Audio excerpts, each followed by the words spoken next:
Bonjour bien aimés frères et sœurs. La semaine passée, nous avons parlé de l'Église et du Saint-Esprit. Nous avons dit que l'Église et le Saint-Esprit étaient indissociables. Les deux sont indissociables. Aujourd'hui, nous allons parler de l'Église d'abord.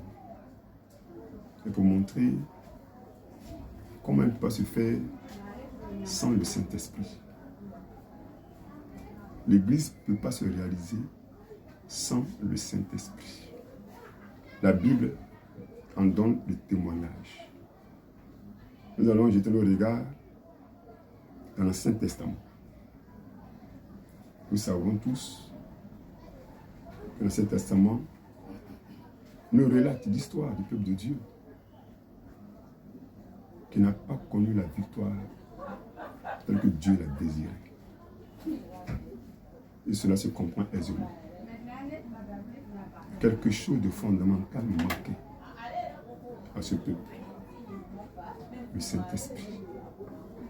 Certes, il était là, mais sur quelques leaders, pas sur tout le peuple.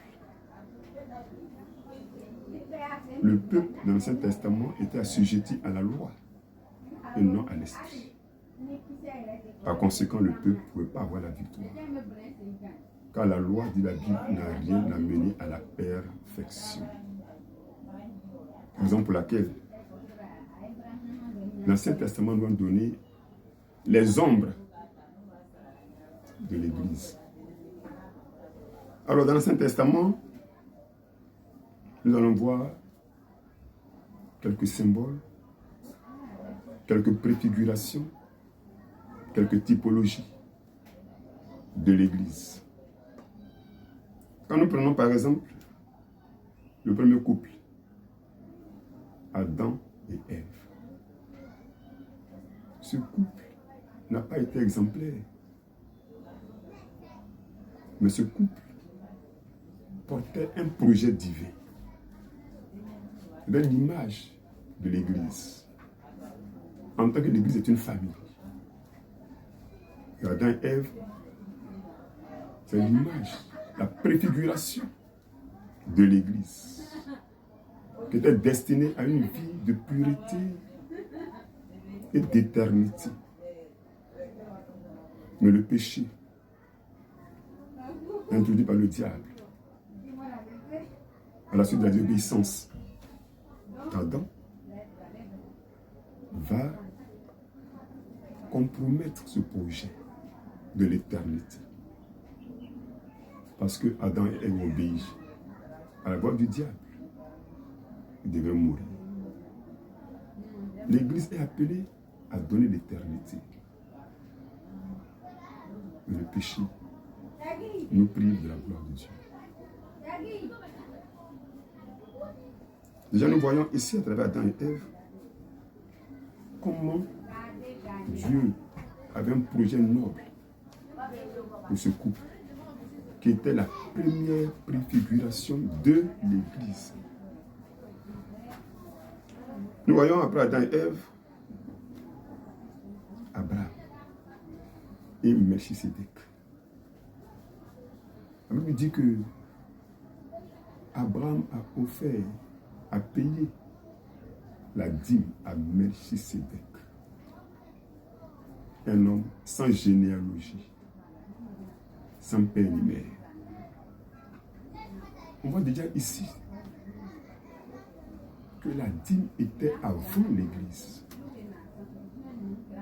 C'est une préfiguration du culte. C'est un symbole par lequel l'homme, le croyant, reconnaît les bienfaits de Dieu. Et quand nous suivons, nous voyons encore que le peuple d'Israël, qui sort d'Égypte,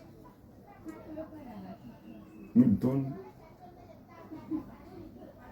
l'exemple, l'enseignement sur la nature de l'Église qui est appelé à sortir du monde.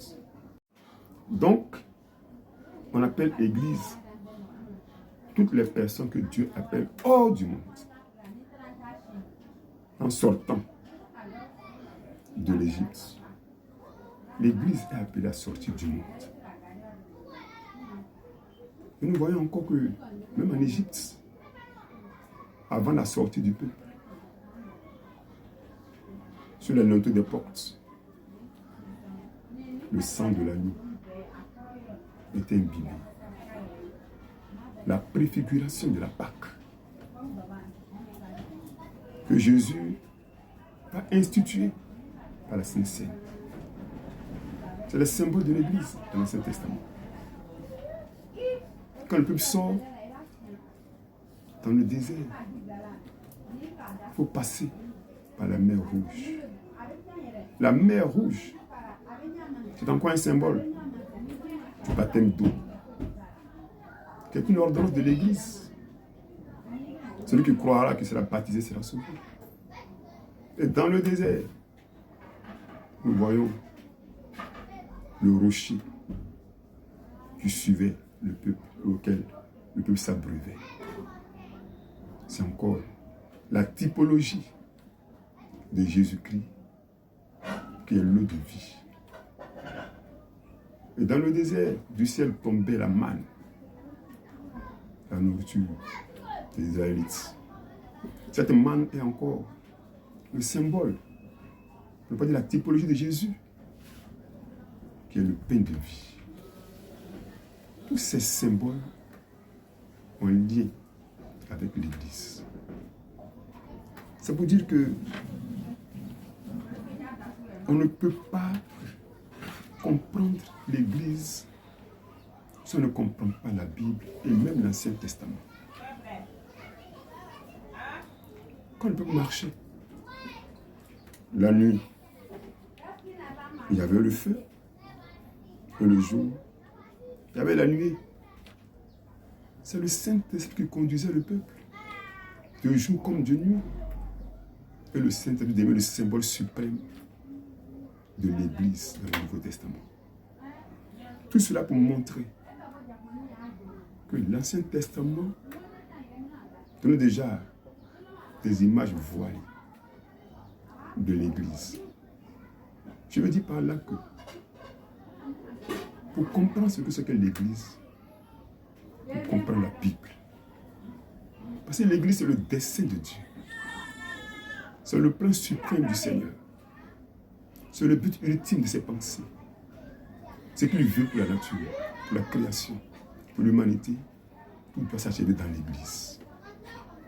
Or, l'Église, la vie n'a aucun sens. L'Église n'est pas comme un magasin où on va choisir un article, un marché, on va choisir un article qui nous plaît. L'Église est là pour nous donner la vie éternelle. Et l'Église occupe le cœur de Dieu. Je peux vivre sur la terre, exister. Mais quand je n'ai rien compris à l'Église, ma vie n'a aucun sens. Nous verrons la prochaine fois, dans le Nouveau Testament, comment l'Église doit fonctionner par le Saint-Esprit. Pour que tous les symboles dispersés dans l'Ancien Testament, Christ les rassemble dans le Nouveau Testament. Parce qu'à la vérité, Jésus n'a créé aucune église matérielle.